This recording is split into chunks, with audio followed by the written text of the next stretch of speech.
एक परिवार, 7 शव और एक अपराधी। अक्सर क्राइम की कहानियों में हम देखते हैं कि अपराधी बाहर से आता है, लेकिन इस केस में अपराधी कोई गैर नहीं बल्कि इस परिवार का अपना ही था। और इस अपने की आपराधिक सोच ने इतनी दर्दनाक वारदात को अंजाम दिया जिसे देखकर कोई भी सिहर उठेगा। ये ना अर्चना भाभी का रोज का हो गया और मेरा रोज का काम है। पता नहीं क्यों मुझे खाना लेकर अक्षत भैया के ऑफिस में भेज देती है हमेशा। पकड़ो मुझे।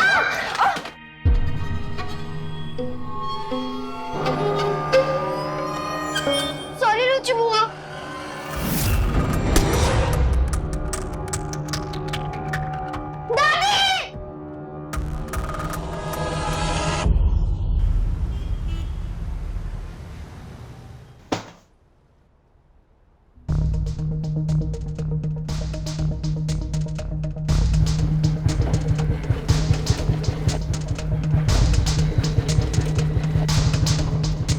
चले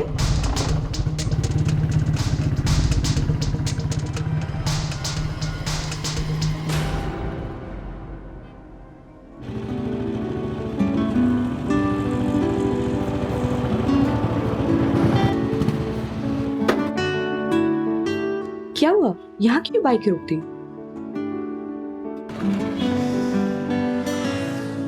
बेबी एक बात बताओ, तुम्हारे भैया मुझे पसंद क्यों नहीं करते? उन्हें प्रॉब्लम क्या है मुझसे? प्रॉब्लम तुमसे नहीं मुझसे है। ऐसी भी क्या प्रॉब्लम है? प्रॉब्लम क्या है इससे कोई फर्क नहीं पड़ता और तुम्हें इस बारे में परेशान होने की कोई जरूरत नहीं है।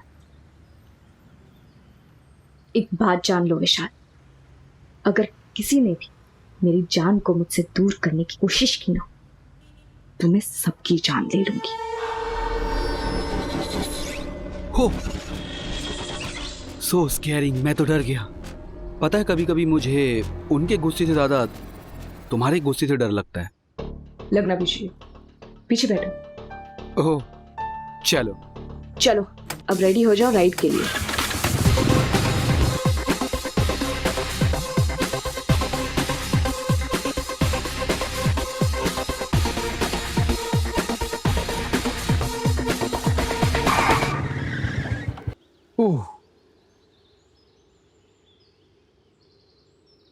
अच्छी बाइक चलाती हो यार तुम। ज्यादा बनने की जरूरत नहीं है, अब मैं चलती हूँ। रुचि रुचि रुचि रुचि, तो मैं कह रहा था कि ऐसे तो तुमको घर के बाहर ड्रॉप करके चला ही जाता हूँ। अभी दिवाली आ रही है और सबसे अच्छी बात है कि तुम्हारी बहन भी आई हुई है, तो इसी बहाने मिलवा दो। अभी नहीं विशाल, पहले मुझे तसल्ली हो जाने दो। अरे छोड़ो उसे, दूर रहना हमारी रुचि से। छोड़ो। चलो, अगली बार इसके साथ दिखाना तो यही बाइक तेरे ऊपर चढ़ा दूंगा।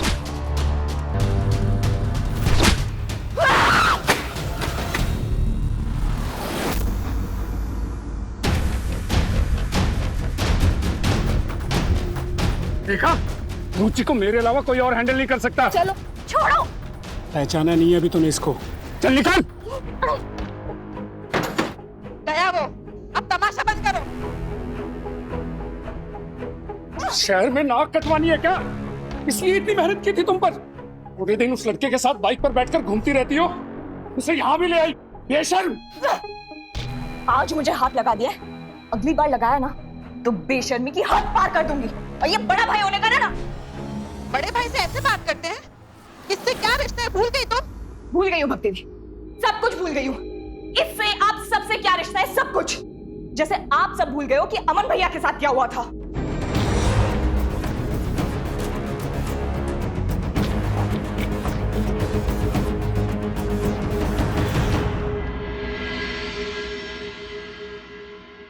शादी करानी पड़ेगी मतलब? देखिए, लड़कियां तो पराई होती है ना, और हर लड़की को एक ना एक दिन अपने घर जाना ही पड़ता है। पर रुचि हर लड़की की जैसी नहीं है, वो मेरी बहन है और मुझसे बेहतर उसका ख्याल कौन रख सकता है? तुमने तो देखा है ना उसका गुस्सा, कैसे रह पाएगी वो? लेकिन मेरी तुम बात। परेशान मत हो। अच्छा ये बताओ, उसने खाना खाया? नहीं। अब तुम जाकर उसे खाना देकर आओ। जी। जैसे आप सब भूल गए हो कि अमन भैया के साथ क्या हुआ था। तुम्हें विशाल हाथ कैसे लगाया उसने, और बस चाहे जो भी कुछ हो जाए, तुमसे शादी करने के लिए किसी का खून भी बहाना पड़े बहा दूंगी, मार डालूंगी सबको तुम्हारे लिए। रुचि, खाना खा लो। नहीं खाना, जाइए यहां से। खाना भी खाना पड़ेगा और मुझसे बात भी करनी पड़ेगी। अच्छा, मुझे एक बात बताओ कि तुम्हारे मन में क्या चल रहा है, और ये अमन भैया कौन है? स्माइल। और कैसे स्माइल? कुछ नहीं होगा बेटा। जाओ।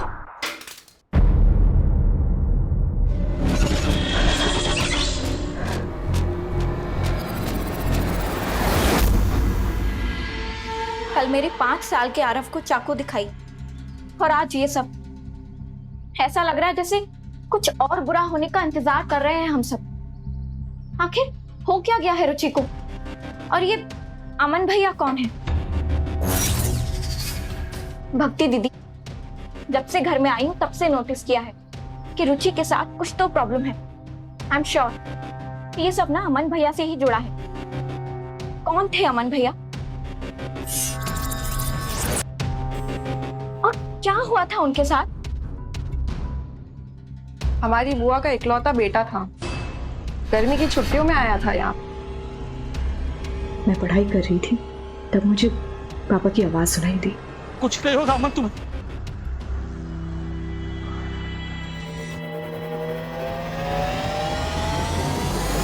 छत से गिर गए थे?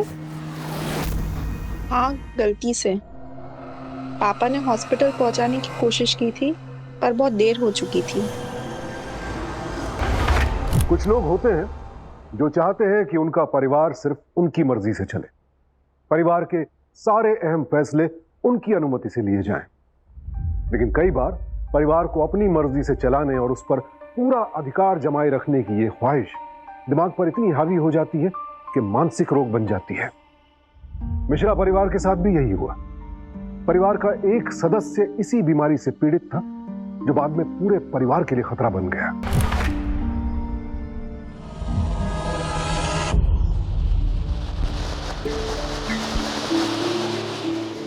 हैप्पी दिवाली विशाल।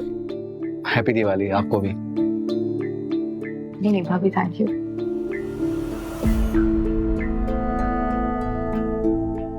नर्वस? थोड़ा सा। हैप्पी दिवाली पापा। हैप्पी दिवाली बेटा, मम्मी को तो। हैप्पी दिवाली माँ। हैप्पी दिवाली बेटा, पूजा के बाद लेती हूँ। अरे विशाल, तुम कुछ बोल रहे थे ना, बोलो। हाँ वो अंकल जी, आंटी जी, मैं आपसे मिलने आने ही वाला था। वो तो अच्छा हुआ कि अर्चना भाभी ने आज मिलने के लिए बुला ही लिया। मैं सच बोलूं तो मैं रुचि से बहुत प्यार करता हूँ, लेकिन हम दोनों आप दोनों के खिलाफ नहीं जा सकते। सबसे अच्छी बात है कि आज मेरे मम्मी पापा भी आ रहे हैं, तो एक बार आप उनसे मिल लीजिएगा, फिर जैसा आपको ठीक लगे। अरे वाह, परफेक्ट। आज दिवाली भी है तो आज ही मिल लेते हैं, है ना मम्मी जी? आ रहा हूं।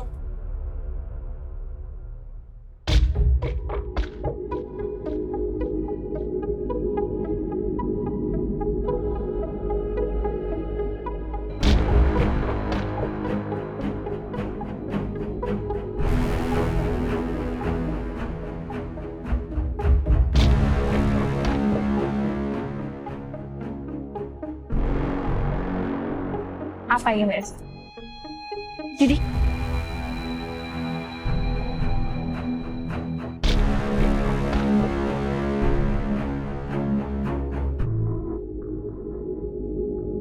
ये यहाँ क्या कर रहे? देखिए, आप गुस्सा मत करिए, लेकिन रुचि की हालत देखते हुए हम सबको लगता है कि अगर जल्द से जल्द उसकी शादी नहीं करवाई तो वो अपने साथ कुछ गलत ना कर बैठे।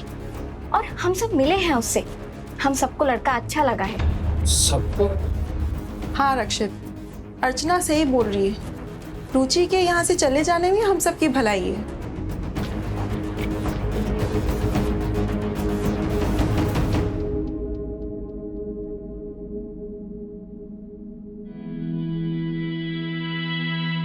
हाय, हैप्पी दिवाली। हैप्पी दिवाली। बैठिए।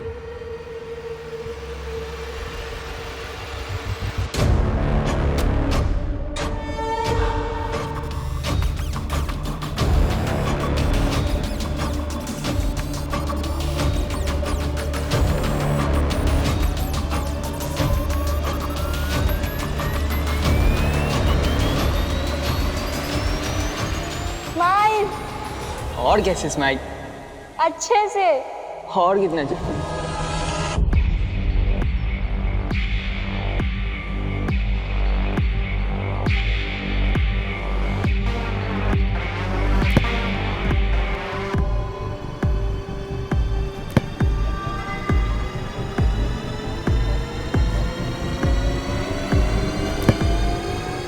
हटो यहाँ से, मैं फोटो खिंचाऊंगा। अरे रक्षित भैया आप हटिए, मुझे अमन भैया के साथ फोटो खिंचवाना है।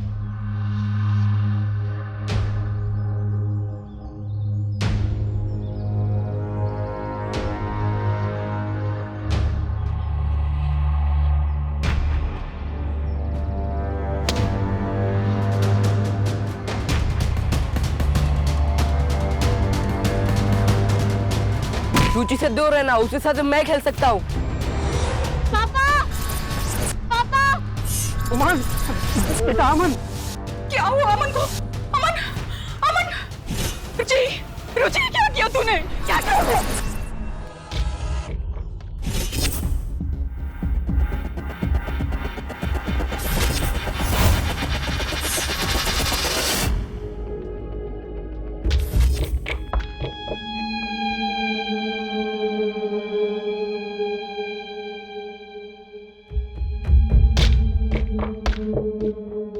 रुचि, ऑल ओके ना? Yes, I'm fine.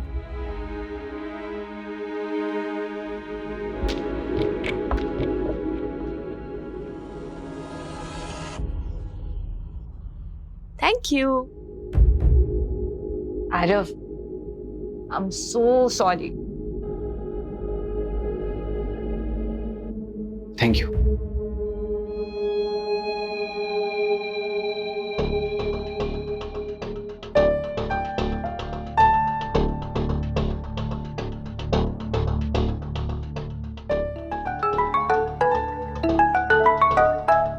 हेलो जी, जी मैं अभी आया। आई एम सो सॉरी, मेरे मम्मी पापा स्टेशन पे पहुंच गए हैं तो मुझे लेने जाना होगा। निकलता हूँ ना। नमस्ते अंकल जी, आंटी जी।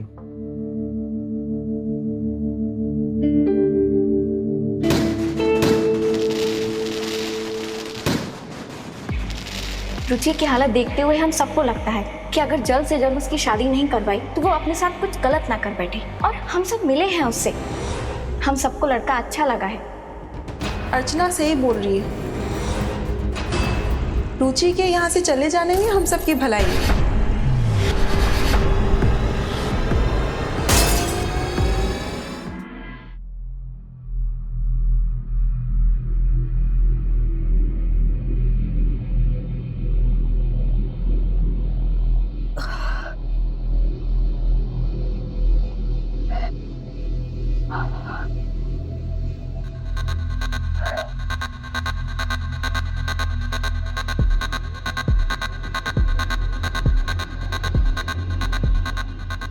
पानी।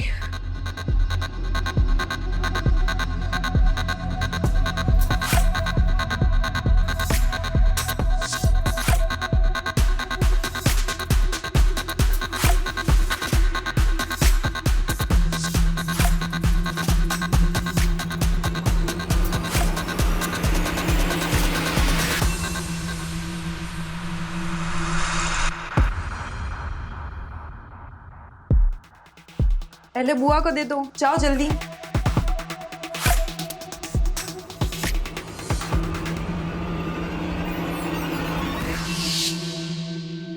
रखिए भैया, ये आपने क्या किया? मम्मी, पापा, भक्ति दी।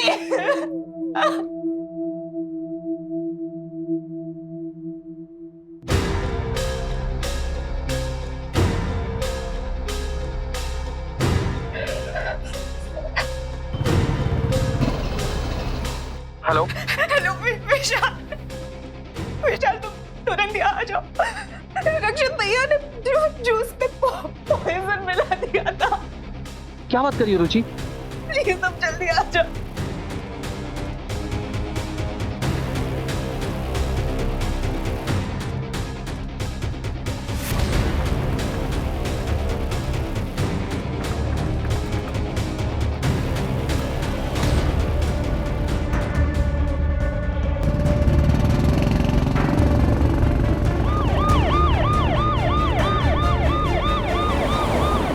रक्षित बचपन से ही दिमागी तौर पर बीमार था और उसके घर वाले ये बात अच्छी तरह से जानते थे, पर बजाय किसी को बताने के या किसी मनोचिकित्सक की सलाह लेने के, उन्होंने तो ये बात अपनी बहू तक से छिपा कर रखी। नतीजा, पूरे परिवार को अपनी जान गंवानी पड़ी।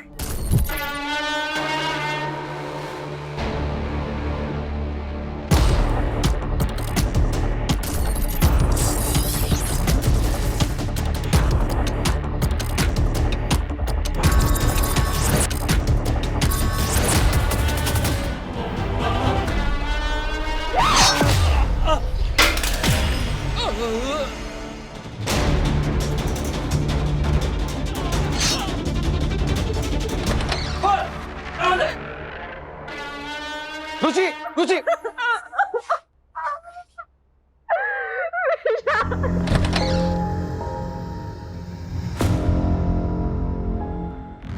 कौन है ये क्रिमिनल्स और कहां से आती है ये सोच? एक्सपर्ट्स की माने तो रक्षित साइकोसिस का शिकार था।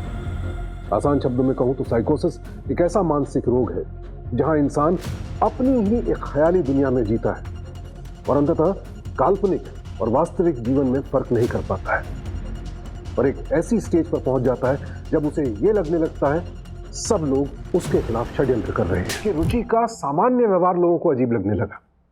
सबको यह विश्वास हो चला कि दरअसल रुचि का मानसिक संतुलन ठीक नहीं है। जब से घर में आई हूँ तब से नोटिस किया है कि रुचि के साथ कुछ तो प्रॉब्लम है।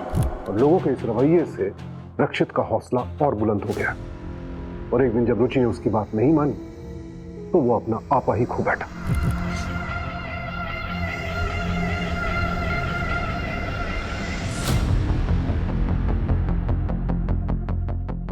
अगर रक्षित के माता पिता ने शुरुआत में ही उसकी हरकतों को गंभीरता से लिया होता और मनोचिकित्सक के पास ले गए होते तो आज शायद पूरा परिवार एक साथ दिवाली मना रहा होता।